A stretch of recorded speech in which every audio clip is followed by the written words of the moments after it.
ஆண்டவராகிய இயேசுவின் நாமத்தினாலே இந்த காலை வேளையில கூட உங்களை அவரை வாழ்த்துகிறேன். கர்த்தர் உங்களை ஆசீர்வதிப்பாராக. இந்த நாளிலே கூட சங்கீதம் 84:16 வசனத்தை கூட வாசித்து தியானிக்கலாம்.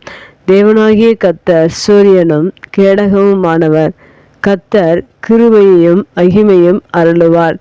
உத்தமமாய் நடக்கிறவர்களுக்கு நன்மையை வழங்காதிரார். மிக அருமையான வேதவசனம். இந்த வேதவசனத்தின் கடைசி பகுதியில் உத்தமமாய் நடக்கிறவர்களுக்கு நன்மையை வழங்காதிரார் என்று சொல்லப்பட்டிருக்கு. ஆமையாகவே நம்முடைய வாழ்க்கையில் இந்த பூமியில் அநேக மனிதர்கள் உத்தமத்தை விட்டு பின்வாங்கி போகிறார்கள். உத்தமமாக இருக்க முடியாதபடிக்கு அநேக சூழ்நிலைகள் ஒரு மனிதனை நெருக்கி போடுகிறது.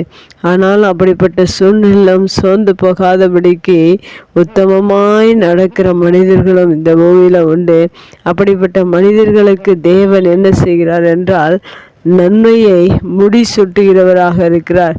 இப்படிப்பட்ட ஆசீர்வாதத்தை பெற்றுக்கொள்வதற்கு நாம் முகத்தில் ஒவ்வொரு நாளிலும் உத்தமமாய் நடப்பது மிக அவசியமாக இருக்கிறது. நாம் உத்தமமாய் நடக்கும்போது மெய்யாகவே நன்மையை தேவன் வழங்குகிறவராக இருக்கிறார். அது மாத்திரமல்ல, நம்முடைய தேவன் எப்படிப்பட்டவர் என்றால் சூரியனை போன்றவர். ஒவ்வொரு நாளிலும் நமக்காக அவர் இந்த பூமியில் எல்லாவற்றையும் செய்ய வல்லவர். சூரியன் எப்படி இந்த பூமியில் எல்லாவற்றிற்கும் வெளிச்சம் கொடுத்து எல்லாவற்றிற்கும் நன்மை செய்கிறதோ அதே போல் தேவனும் நமக்கு நன்மை செய்கிறவராக இருக்கிறார். அடுத்ததாக கிருபையும் மகிமையும் அருளுவார் என்று சொல்லப்பட்டிருக்க ஒவ்வொரு நாளில் அவருடைய கிருபை நமக்கு கொடுத்து நம்மை ஆசீர்வதிக்கிறவராக இருக்கிறார். ஒவ்வொரு நாளிலும் கர்த்தரை கனப்படுத்தி நாம் அவருக்கு முன்பாக உத்தமமாய் நடக்கிறவர்களாக வாழ்வோம். கர்த்தர் நம்மை ஆசீர்வதிப்பார். கண்களை மூடி ஜெபிக்கலாம். எங்கள் அன்பு தகப்பனே, இந்த அருமையான வார்த்தைக்காக நன்றி செலுத்துகிறோம்.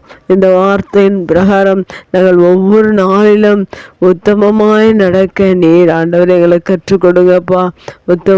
உத்தமமாய் நடக்க நீர் பலன் தாங்க. உத்தமமாய் நடக்க நீர் எங்களை தைரியப்படுத்துங்க. எங்களுடைய வாழ்க்கையில் நீ சூரியனாகவும் மகிமையாகவும் கேடகமாகவும் இருக்கிறபடினால நன்றி செலுத்துகிறோம். தொடர்ந்து உங்கள் பிரசனம் எங்களோடு கூட காணப்படட்டும். இயேசுவின் நாமத்தில் ஜெபம் கேளு நல்ல பிதாவே. ஆமேன்.